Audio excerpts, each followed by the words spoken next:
मोदी सरकार अक्सर कई आरोपों में घिरी रहती है। उनमें से एक आरोप ये भी है दोस्तों कि केंद्र की एजेंसियों के अंदर जितने अधिकारी बैठे हैं, जितने निदेशक हैं या जो उसका संचालन कर रहे हैं, उन एजेंसियों का संचालन कर रहे हैं, उसमें केंद्र की मोदी सरकार द्वारा अपने मनपसंद अधिकारियों को तैनात किया जाना, उनकी नियुक्ति की जाना और कहीं ना कहीं उन केंद्रीय एजेंसियों द्वारा विपक्ष को निशाना बनाया जाना, इस तरीके के आरोप कई बार झेलती आई है मोदी सरकार। एक बार फिर से कुछ ऐसी ही बहस छिड़ गई सीबीआई निदेशक की नियुक्ति पर दोस्तों, और आपको जानकर हैरानी होगी कि ये जो बहस छिड़ी है ये सिर्फ राहुल गांधी प्रधानमंत्री मोदी के बीच नहीं, बल्कि उस मीटिंग में सीजीआई संजीव खन्ना भी शामिल थे, जिसमें इतनी बड़ी बहस छिड़ी और सहमति नहीं बन पाई सीबीआई निदेशक के नाम पर। अब ऐसा क्या हुआ कि राहुल गांधी से लेकर सीजीआई संजीव खन्ना, जो वर्तमान में सीजीआई हैं और आने वाले कुछ दिनों में रिटायर होने वाले हैं, ऐसा क्या हुआ कि प्रधानमंत्री के साथ मीटिंग हुई और उसमें सीबीआई निदेशक के नाम पर सहमति नहीं बनी? राहुल गांधी ने क्या कहा, सीजीआई संजीव खन्ना ने क्या कहा, किसने क्या कहा, सब बताएंगे इस वीडियो में आपको। आखिर तक इस वीडियो को आप जरूर देखिएगा। नमस्कार, मेरा नाम है जयंती झा और आप देख रहे हैं देश नीति। दोस्तों, ये बहुत ही चौंकाने वाला विषय है कि पहली बार शायद ये सुनने में आया है, क्योंकि इससे पहले एक और आपको याद होगा कमेटी बनाई गई थी जिसमें ये कहा गया था कि नेता प्रतिपक्ष के साथ साथ प्रधानमंत्री मोदी सीजीआई जो है वो इसमें शामिल होंगे, मगर उस कमेटी से सीजीआई को अलग कर दिया गया और ये कह दिया गया कि उस कमेटी में नेता प्रतिपक्ष के अलावा केंद्र सरकार में ही दूसरे मंत्री जो है वो शामिल होंगे, प्रधानमंत्री के अलावा।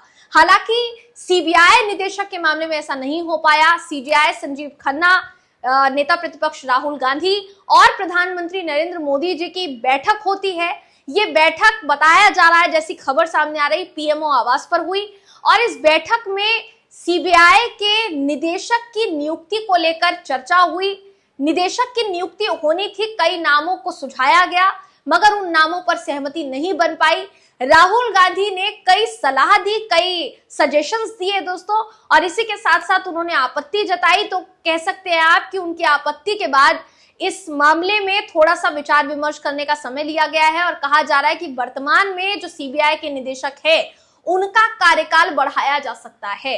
अब उनके कार्यकाल बढ़ाए जाने पर भी आपत्ति क्यों है, ये भी जरा आपको बता देते हैं। तो पहले तो आप ये समझ लीजिए कि मीटिंग में क्या क्या हुआ, राहुल गांधी ने क्या कहा, सीजीआई संजीव खन्ना किन बातों को लेकर तटस्थ नजर आए।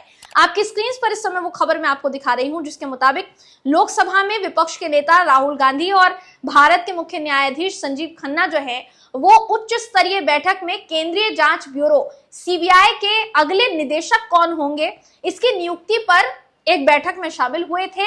हालांकि बैठक में कई नामों को सुझाने के बावजूद भी सहमति जो है वो नहीं बन पाई।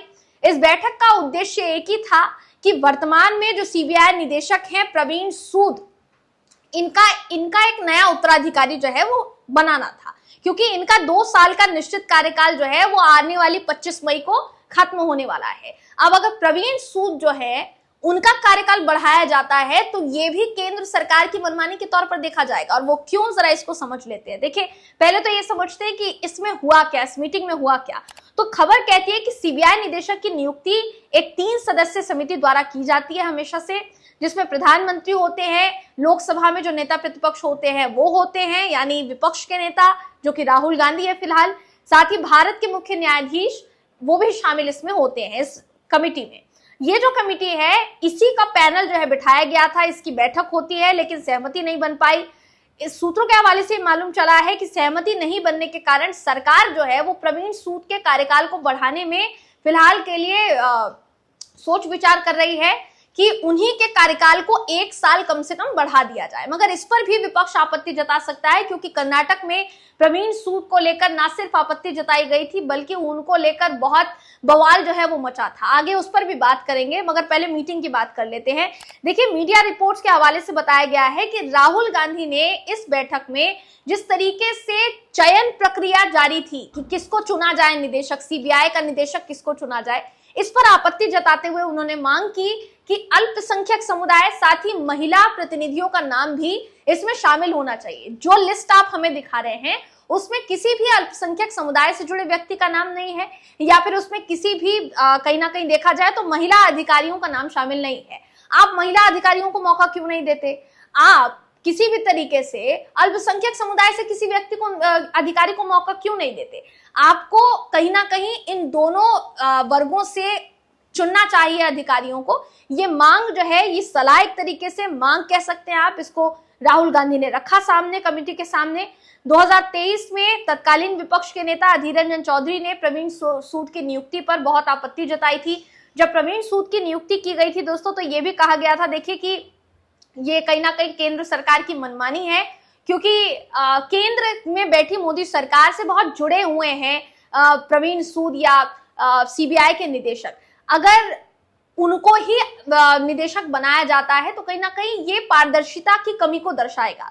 13 मई 2025 को रिटायर हो रहे मुख्य न्यायाधीश संजीव खन्ना, और इन्होंने मामले पर तटस्थ रुख अपनाया। उनकी स्थिति अहम थी दोस्तों, क्योंकि सुप्रीम कोर्ट ने पहले भी सीबीआई निदेशक की नियुक्ति में पारदर्शिता और निष्पक्षता की वकालत की है। उनका यही मानना है हमेशा से, सुप्रीम कोर्ट का एक तरीके से कहेंगे स्टैंड, या हमारे देश के मुख्य न्यायाधीश का स्टैंड आप कहेंगे, हमेशा से कहा गया है कि ट्रांसपेरेंसी होनी चाहिए, निष्पक्षता होनी चाहिए। आप किसी को भी चुन रहे हैं, कम से कम एकदम निष्पक्ष डिसीजन वो लिया जाना चाहिए, किसी मनमानी नहीं होनी चाहिए और किसी का फेवरिज्म नहीं होना चाहिए। तो 15 मई 2025 को जस्टिस BR गवई की अध्यक्षता वाली जो पीठ है उसके समक्ष होने की संभावना अब बताया जा रहा है कि होगी, क्योंकि अभी तो नहीं हो पाया है, क्योंकि 13 मई को रिटायर हो रहे हैं संजीव खन्ना। उसके बाद जस्टिस BR गवई जो है भारत के अगले मुख्य न्यायाधीश होंगे, और उन्हीं की अध्यक्षता में, या कह सकते हैं उनके शामिल होने में, उनकी मौजूदगी में जो है अगली बैठक 15 मई को होने की संभावना जताई जा रही है। अब उनकी ये जो नियुक्ति है, प्रवीण सूद की जो नियुक्ति है दोस्तों, ये विवादों में क्यों रही है, इसको जरा समझने की कोशिश करेंगे। देखिए, कर्नाटक कांग्रेस अध्यक्ष DK शिव कुमार जो है, इन्होंने प्रवीण सूद को भाजपा का एजेंट करार दिया था, साथ ही इन्होंने नालायक भी कहा था सीबीआई निदेशक प्रवीण सूद को। लेकिन फिर भी अगर देखा जाए तो प्रवीण सूद का जो कार्यकाल रहा है उसमें उन्होंने कई शाखाओं का दौरा किया, रिकॉर्ड बनाया, crime and criminal tracking network system, inter operable criminal justice system को मजबूत करने में योगदान दिया, ऐसा उनके लिए कहा जाता है। उनके कार्यकाल की अगर बात करेंगे तो 25 मई 2025 को वो खत्म हो रहा है, और नियमों के मुताबिक अगर देखा जाए तो केंद्र सरकार सीबीआई निदेशक के कार्यकाल को ज्यादा से ज्यादा 5 साल तक ही बढ़ा सकती है, इससे ज्यादा नहीं बढ़ा सकती है। अब अगर सूद के कार्यकाल को बढ़ाया जाता है तो फिर से कर्नाटक कांग्रेस जो है वो एक्टिव हो सकती है, और कांग्रेस की तरफ से यह आरोप लगाया जा सकता है कि भाई आपने उनके कार्यकाल को क्यों बढ़ाया, थोड़ा वक्त दे देते। या फिर जो सलाह दी गई है कि आपको अल्पसंख्यक समुदाय से किसी अधिकारी को चुनना चाहिए, या महिला अधिकारियों के नाम को भी शॉर्टलिस्ट किया जाना चाहिए, आप उस पर भी विचार कर सकते हैं। प्रवीण सूद के कार्यकाल को 1 साल तक बढ़ाना, ये कहां से कहां तक सही है, ये भी सवाल फिलहाल के लिए देखिए उठ रहे हैं। कर्नाटक में इसको लेकर बवाल हो सकता है, जैसा अभी फिलहाल के लिए संभावना जताई जा रही है, क्योंकि जब प्रवीण सूद की नियुक्ति हो रही थी दोस्तों, उस समय अधीर रंजन चौधरी का एक बयान बहुत वायरल हुआ। उस बयान में उन्होंने कहा था कि सूद जो है, प्रवीण सूद, केंद्र सरकार में DG के लिए एम्पैनल्ड नहीं थे और उनकी नियुक्ति सामान्य प्रक्रिया से हटकर की गई थी। अगर सूद का कार्यकाल बढ़ाया जाता, निश्चित तौर पर कांग्रेस इस पर मनमानी का आरोप लगा सकती है केंद्र सरकार के ऊपर, और जाहिर तौर पर इस पर बवाल होने की ही पूरी पुष्टि जो है वो की जा सकती है। ऐसे में फिलहाल प्रवीण सूद का कार्यकाल बढ़ाया जाता है या नहीं, ये तो देखने वाली बात होगी आने वाले समय में। मगर राहुल गांधी से लेकर CJI संजीव खन्ना ने जिस निष्पक्षता, जिस पारदर्शिता, ट्रांसपेरेंसी की बात की है दोस्तों, जिस तरीके के सवाल अब उठने शुरू हो गए, उन सवालों को आप किस तरीके से देखते हैं, राहुल गांधी की सलाह को आप किस तरीके से देखते हैं, आप अभी हमें कमेंट करके जरूर बताइएगा। अगली वीडियो में आपसे फिर मुलाकात होगी, तब तक के लिए नमस्कार।